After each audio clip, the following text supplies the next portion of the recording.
રાજકોટ અને ભાવનગરમાંથી ઝડપાયેલા બે આતંકીની પૂછપરછ અને ગુજરાતમાં અન્ય આતંકી તથા તેમના હેન્ડલર અંગે સુરક્ષા એજન્સી પણ સતર્ક બની છે। ત્યારે 8 રાજ્યની પોલીસ અને 4 સેન્ટ્રલ એજન્સીના રડારમાં આ બંને આતંકી આવી ગયા છે। એનઆઈએ, મધ્યપ્રદેશ એટીએસ અને સેન્ટ્રલ આઈબીએ આ અંગે તપાસ શરૂ કરી છે। એટીએસ હેડક્વાર્ટર્સમાં મોડી રાત સુધી વસીમ અને નઈમની પૂછપરછ કરવામાં આવી હતી।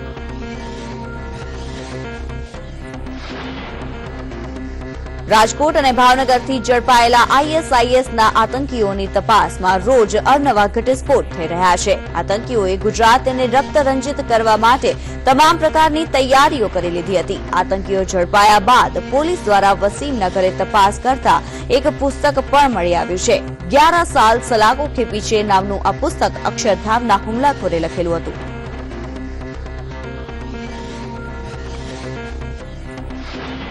આ ઉપરાંત આતંકીઓ કેવી રીતે આઈએસઆઈએસના સંપર્કમાં આવ્યા તેને લઈને તપાસ કરતા આઈએસઆઈએસના એજન્ટો દ્વારા વિડીયો મારફતે બ્રેઇન વોશ કરવામાં આવે છે તે વિડીયો પણ મળી આવ્યા છે। વસીમ અને નઈમે સોશિયલ સાઇટ પર આ વાંધાજનક વિડીયો ડાઉનલોડ કર્યા હતા। આતંકીઓ જેહાદી બનીને આતંક ફેલાવવાની ટેકનિકનો પણ ઉપયોગ કરતા હતા, જે ટેકનિક મળી આવી છે।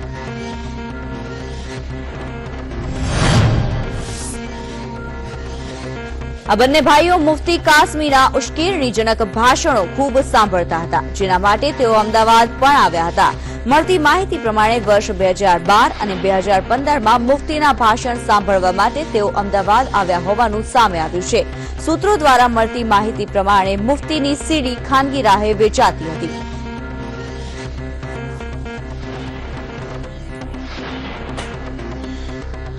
વડોદરામાં મેડિકલ શિક્ષણના સૌથી મોટા કૌભાંડી મનસુખ શાહને આજે એસીબીએ કોર્ટમાં રજૂ કર્યો હતો। ત્યારે કોર્ટ બહાર મનસુખ શાહ સામે જબરદસ્ત વિરોધ જોવા મળ્યો હતો। મનસુખ અને તેના સાથીઓ પર શાહી ઉડાડવાનો પણ બનાવ બન્યો હતો। મનસુખને પાછલા દરવાજેથી બહાર કાઢી લેવાયો હતો, તો મનસુખ અને તેના સાથીઓ સામે યુથ કોંગ્રેસે કાળા વાવટા બતાવીને પણ વિરોધ કર્યો હતો।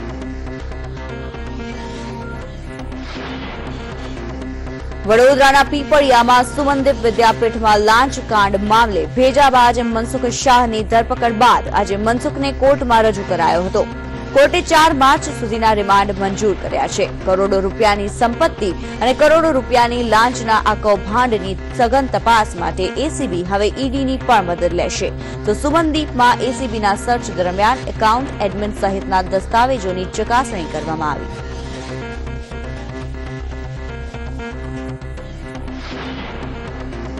તપાસમાં એવા પણ ખુલાસાઓ થયા છે કે મનસુખ એક નિવૃત્ત તલાટીના મકાનમાં કરોડોનો કારોબાર કરતો રહ્યો હતો।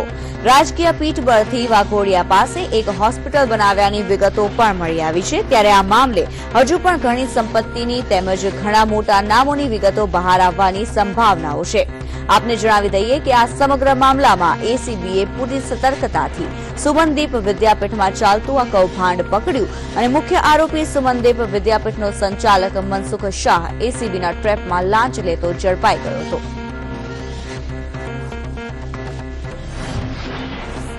અમદાવાદ સિવિલ હોસ્પિટલમાં નર્સિંગ કોલેજની વિદ્યાર્થીનીઓની છેડતીના મામલામાં પ્રોફેસર સામે પગલાં લેવાની માંગ ઉઠી છે।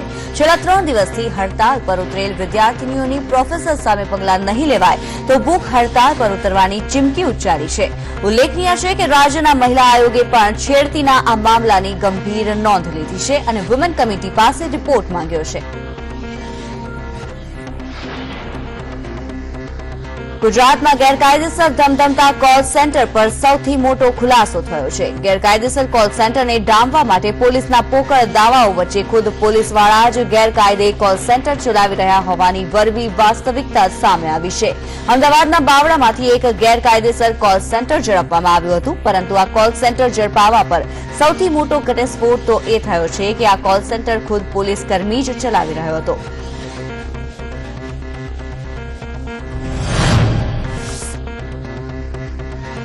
ગેરકાયદે કોલ સેન્ટરનો ધમધમાટ બાવળા પોલીસ હેડક્વાર્ટરની સામે ચાલી રહ્યો હતો, જેમાં એક મહિલા સહિત 13 શખ્સોની અમદાવાદ ગ્રામ્ય એસઓજી દ્વારા અટકાયત કરવામાં આવી હતી।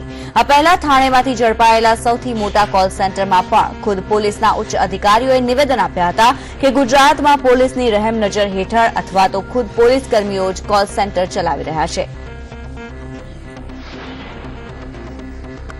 રાજકોટમાં 50 લાખની નકલી નોટ પધરાવી દેવાની ફરિયાદ બાદ પોલીસે 57.16 લાખની ડુપ્લિકેટ નોટો કબજે કરી હતી. તેમજ કેતન દવે અને શૈલેષ બારવાડિયા નામના શખ્સોની ધરપકડ કરીને પૂછપરછ હાથ ધરી હતી. આ પૂછપરછમાં ઘણા મોટા ઘટસ્ફોટ બહાર આવ્યા હતા.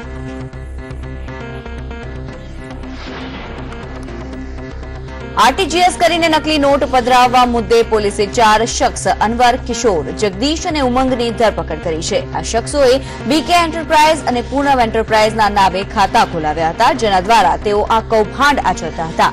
તપાસમાં એવો પણ ઘટસ્ફોટ થયો છે કે કેતન દવેના ઇશારે ઓફિસ બોય પાર્થે 1 કરોડ રૂપિયાની નકલી નોટો સળગાવી દીધી હતી.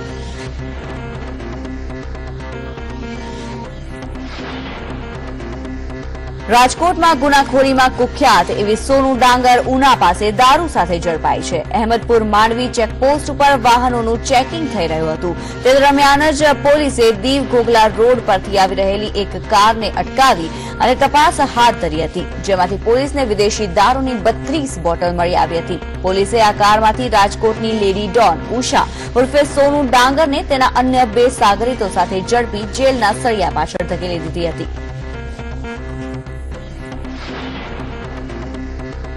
રાજ્યમાં ગુનાખોરીનું પ્રમાણની સાથે સાથે બુટલેગરો પણ બેફામ થઈ રહ્યા છે. અવારનવાર બુટલેગરો પોલીસ પર હુમલો કરી રહ્યા છે, ત્યારે ગીર સોમનાથમાં ફરી એકવાર બુટલેગરોએ એક પોલીસકર્મી પર હુમલો કર્યો છે. ગીર સોમનાથમાં એલસીબીમાં ફરજ બજાવતા કોન્સ્ટેબલ સલીમભાઈ પર દારૂ લઈ જતા બુટલેગરોએ કાર માથે ચડાવી દીધી હતી. આ ઘટનામાં સલીમભાઈ ગંભીર રીતે ઇજાગ્રસ્ત થયા હતા. નવસારી કૃષિ યુનિવર્સિટીમાં 2 શખ્સો દારૂની મહેફિલ માણતા ઝડપાયા છે. યુનિવર્સિટીના ગેટ નંબર 2 પાસે નંબર વિનાની એક વૈભવી કારમાં 4 શખ્સો દારૂની મહેફિલ માણી રહ્યા હતા, જે પૈકીના 2 શખ્સોને ઝડપી પાડવામાં આવ્યા છે, જ્યારે અન્ય 2 શખ્સો નાસી છૂટવામાં સફળ રહ્યા છે. તંત્ર દ્વારા ઝડપાયેલા શખ્સો સામે કાયદેસરની કાર્યવાહી હાથ ધરી નાસી છૂટેલા શખ્સોની શોધખોળ હાથ ધરવામાં આવી છે. સાથે જ ગેટ નંબર 2 પર ડ્યુટી પર હાજર સુરક્ષા જવાનની પણ પૂછપરછ હાથ ધરવામાં આવી છે.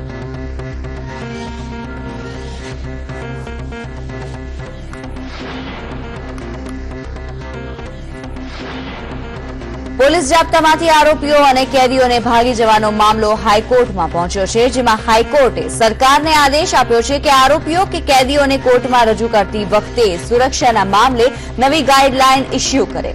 છેલ્લા 2 વર્ષમાં આરોપીઓ ભાગી જવાની 124થી વધારે ઘટનાઓ બની છે, જેને લઈને હવે આરોપી કે કેદીને તેના પરના આરોપ અને ગુનાની ગંભીરતા પ્રમાણે વર્ગીકૃત કરવા સરકારને ટકોર કરી છે.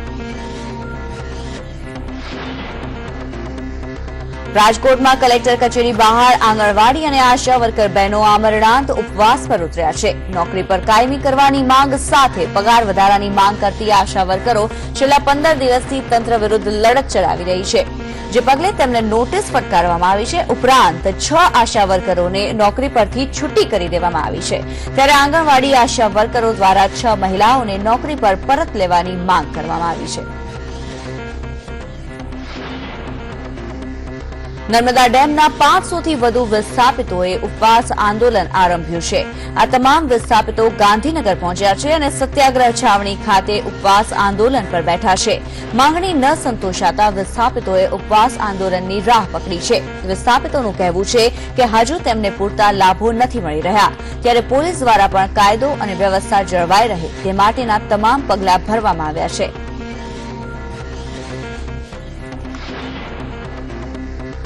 ઇસરોની ભરતી પ્રક્રિયામાં અન્યાયના આક્ષેપ સાથે અમદાવાદની એલજી કોમર્સ કોલેજમાં વિદ્યાર્થીઓએ વિરોધ પ્રદર્શન યોજ્યું છે. ઇસરો દ્વારા યોજાયેલી ભરતી પ્રક્રિયામાં કોલેજના સંચાલકો દ્વારા જરૂરિયાત કરતાં વધુ લાયકાત ધરાવતા હોવાનું જણાવી 63 વિદ્યાર્થીઓને બહાર કાઢવામાં આવ્યા હતા. પરિણામે વિદ્યાર્થીઓમાં રોષ વ્યાપી ઉઠ્યો હતો. જોકે આ તમામ મામલે કોલેજના સંચાલકોએ મીડિયા સમક્ષ બોલવાનું ટાળી ભીનું સંકેલવાના પ્રયાસો કર્યા હતા.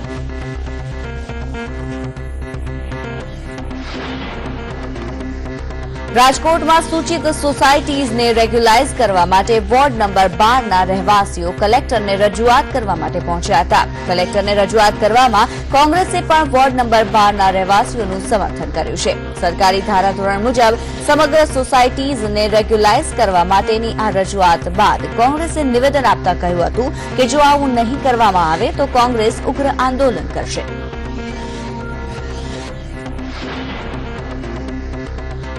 બોટાદ જિલ્લાના રાણપુર ગામે પોલીસ દ્વારા બાઇકની નંબર પ્લેટ બાબતે રજા ભોગવી રહેલા હડમતાળા ગામના 2 ફોજી યુવાનોની અટક કરી ઢોર માર માર્યાની ઘટના સામે આવી છે. આ ઘટનામાં હડમતાળા ગામ તેમજ આજુબાજુના ગામના 200 જેટલા લોકોએ એકત્ર થઈને પોલીસના અમાનુષી વર્તન અને જોહુકમી સામે વિરોધ નોંધાવ્યો છે. આજે અમારા ગામના 2 આર્મી જવાનો જે ભારતની દેશની જે રક્ષા કરી રહ્યા છે એવા આર્મી જ્યારે રોડ માથે જઈ રહ્યા હતા ત્યારે કદાચ નોકરી કરતા છે અને એની ગાડીના ટોપા આગળ આર્મી લખ્યું છે તો એની પાછળ લખેલું તો મા બાપના આશીર્વાદ, એટલે પોલીસવાળા લોકોએ એને આતરી અને આજે પોલીસ સ્ટેશન લઈ જઈ અને એને ઢોર માર મારવામાં આવ્યો છે. સાહેબ, હું તો એમ કહું છું કે રાણપુર પોલીસ સ્ટેશનમાં તાનાશાહી ચાલે છે કે આ દેશના આર્મી માથે જો આવું કરતા હોય તો આમ જનતા માટે શું નહીં કરે, અને એ માટે અમારે ન્યાય જોઈએ. અત્યારે અમારા હડમતાળા ગામ અને ફરતા ગામની દરેક પબ્લિક નારાજ છે. જો અમને ન્યાય નહીં મળે તો આવતીકાલે મામલતદાર, કલેક્ટરશ્રી અમારે જ્યાં જવું પડતું હોય છે ત્યાં અમે જઈ અને ગાંધી ચિંધ્યા માર્ગે અમે ત્યાં